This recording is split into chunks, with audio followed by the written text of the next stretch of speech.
Well, watchers of the Marvel Multiverse, Kang the Conqueror has finally been confirmed as the next big bad for the future of the Marvel Cinematic Universe. Or shall we say, the Marvel Cinematic Multiverse, as the Loki finale finally sent the Marvel Multiverse spiraling into utter calamity. Spoilers for Loki episode 6 ahead. With Sylvie killing He Who Remains, she doomed the multiverse to spread and branch into endless variations and infinite possibilities. And the next big bad for the Marvel Universe has been confirmed to be Kang the Conqueror. But is the threat of Kang comparable to the last multi-generational story arc that culminated with the arrival of Thanos at the peak of the Infinity Saga? Follow us, watchers of the Marvel Multiverse, as we break down exactly why Kang the Conqueror is far more formidable than the Mad Titan ever was, and poses an even larger threat than the decimation of half of the universe's population. When He Who Remains explains exactly why he reorganized the timeline into one sacred timeline, he reveals the existence of several malicious variants of himself known as Kangs. These Kangs once lived in harmony, but eventually grew to become powerful conquerors and feared tyrants across the various timelines. This threw the multiverse into disarray,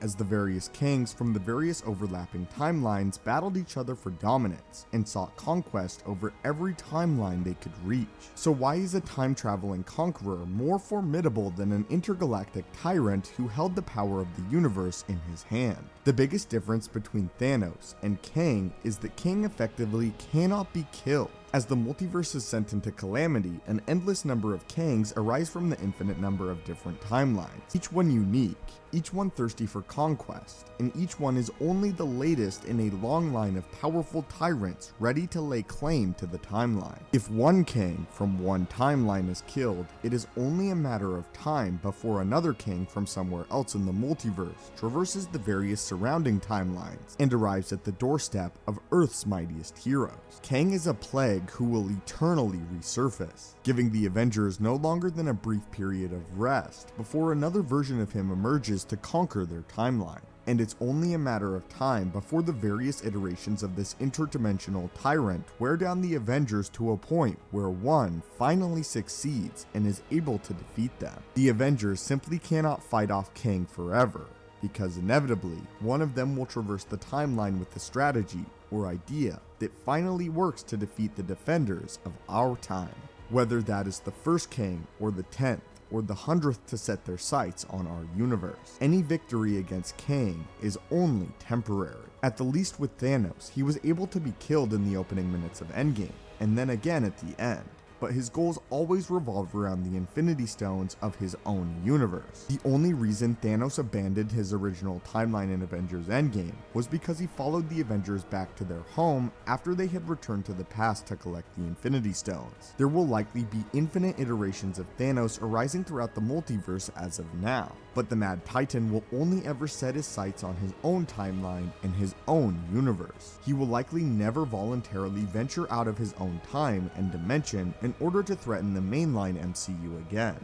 Kang, on the other hand, traverses alternate realities on a regular basis, seeking new dimensions and timelines to add to his vast empire. Where there is any timeline unconquered, a Kang will come, and a Kang will seek to subjugate everyone on the undominated timeline, keeping them trapped under his iron rule until his presence draws the attention of another variant of another Kang. Upon this happening, history has shown that the two Kangs will battle each other for dominance and wreak havoc on the inhabitants of said timeline. And the bystanders of this innocent timeline will be caught in what is likely the bloodiest war they've seen in their lifetimes. Entire time streams have been annihilated in the wars between Kangs. Entire civilizations wiped from existence at the behest of two power-hungry egomaniacs laying waste to everything in their path in a cruel, vicious crusade set only to dominate. This multiversal war was thought to be eternal until finally peace arose, but not without drastic consequences. The terms of peace at the end of the first multiversal war was nothing short of complete annihilation and subjugation of the few remaining survivors. One timeline was allowed to survive the genocide of Eliath the Usurper, one reality in which the inhabitants were allowed to survive,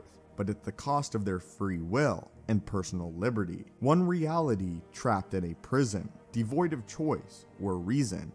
this was the cost of Kang's conquests. The cost of finally defeating this interdimensional warlord was the destruction of reality itself, with only one strand allowed to survive, the inhabitants of which don't get to make their own choices, but instead must follow a predetermined course, lest they be arrested, tried, and sentenced to either serving the TVA or being sent to the void at the end of time for simply making their own choices. Thanos culled half of life in the universe, but he culled half of life in his universe. The power in the hands of the Mad Titan is formidable, and his defeat of the Avengers sent the world into disarray and chaos, but it was still restricted to just one universe. Now, the conquests of Kang, the time-traveling tyrant, would not only threaten our reality, but every reality known and unknown, for a timeline can only remain untouched by a king for so long before one comes knocking. And now it is up to the Sorcerer Supreme, the Scarlet Witch, the God of Mischief, and the rest of Earth's heroes to fend off this domineering warlord before he subjugates and eventually annihilates our timeline. But anyway, my friends, what do you think of Kang? Do you think he is more powerful than the Mad Titan? And how do you think the Avengers can stand up against him in order to ultimately defeat him? In your minds, which of the two is the greater threat, Kang the Conqueror or Thanos the Mad Titan? And what do you think the consequences may be for the next multiversal war? As always, my friends, thank you so much for watching the channel. Hit that subscribe button to assemble and join our team, and have a great day.